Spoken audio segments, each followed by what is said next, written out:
Hello, my name is Brett, and today I'm going to be doing my persuasion speech. Let me introduce you to my audience. Hello, I'm Steve. I'm Chris. I'm Anthony. Thank you. So today we're going to be talking to you guys about the importance of OPSEC and how the standards can flow to all ranks and all chains, right? So back in the day, OPSEC security was created in 1978 during the Vietnam era to basically secure and protect American citizens that were on front lines of duty, right? It became known that throughout a lot of the permitting when it comes to planning and operating, that we had to have ways to secure information such as personnel, locations, and what kind of equipment they had. And this became something super important for us to have, that we had to create a fundamental program to do this.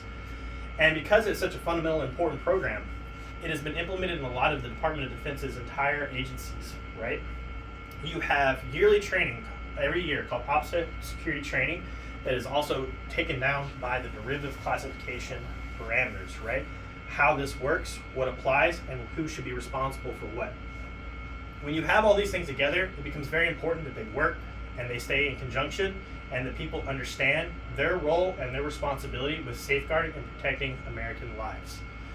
In the current state of operations right now, there has been very many operation security violations. It has happened throughout entire history, but more recently, in today's modern time, it has happened far more than it has historically speaking. Just a few weeks ago, the Secretary of Defense released notifications of locations, times, equipment, and personnel involved with strikes against Yemen, putting anyone and everyone on those ships in danger of a possible compromise if this information was leaked to the wrong person. Thankfully, it was only leaked to the press, but the point still stands. We have many examples of where things like this happen and it goes poorly, such as in 2008 in Afghanistan. Whenever you are deployed and you are prepared to go home, a husband told his wife, "Hey, I'm flying out tomorrow at this time." She posted on Facebook, "I'm excited to see my husband. He's flying out of Afghanistan. Cannot wait for him to get somewhere safer." Well, that time and that location was revealed, and the Taliban attacked and mortar fired the entire flight line, and that they were delayed by 3 months going home because of that operation. Those are just some examples of how things can go wrong. And it's not just like any military people. You have seen many times where these types of events have happened, such as Hillary Clinton with her email scandal, where she was holding classified information in a private server that was not created by DoD and did not fit regulations, and that leak caused severe issues with CIA members in Libya. Because of how important this OPSEC security thing is, it is held to the standard of the 1917 Espionage Act. So compromises of this can also get you filed for many different types of punishments.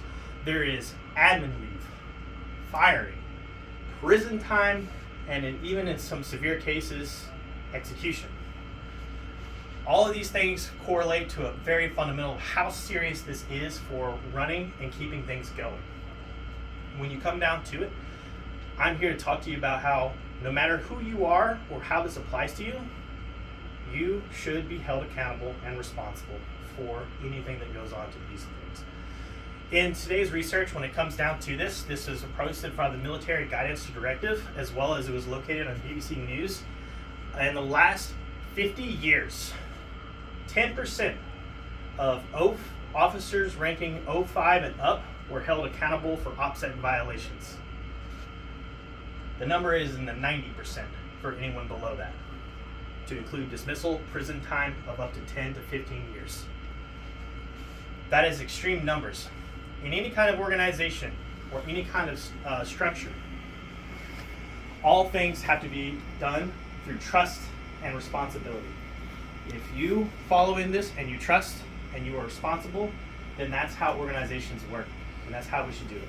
So all people should and will continue to follow it to this pursuit, right? And what does this mean for trust and responsibility? Whenever an operation happens, you are given a need to know or a reason to be there. And with all those things in conjunction, you are able to then have the right movement to do what you're supposed to do. All that is important. You are important. These people are important. How you operate and how you work is important. it would be unbelievably a shame if you were to lose your life or something tragic was to happen because someone wasn't under the same responsibility or trust guidelines that you were held accountable for. In my statements, as well as what I believe that anyone in any kind of service must, no matter if you're the janitor or if you're the President of the United States, you should work under the same guidelines and principles that is the standard met across. And that goes for all things in the Department of Defense, but especially when it comes to operational security. In closing, what I really want to hit on the most is when it comes to these operations, when it comes to what we believe is the right thing to do, it's already written. It's already been established. We just need to make sure that the people who aren't hitting or doing what they're supposed to are held accountable, so that way the people who are doing what they're supposed to do can continue to be safe. Thank you guys so much for listening to my speech. If you guys have any questions, now would be the time. No questions. Thank you. There you go. Gotcha. All right, thanks.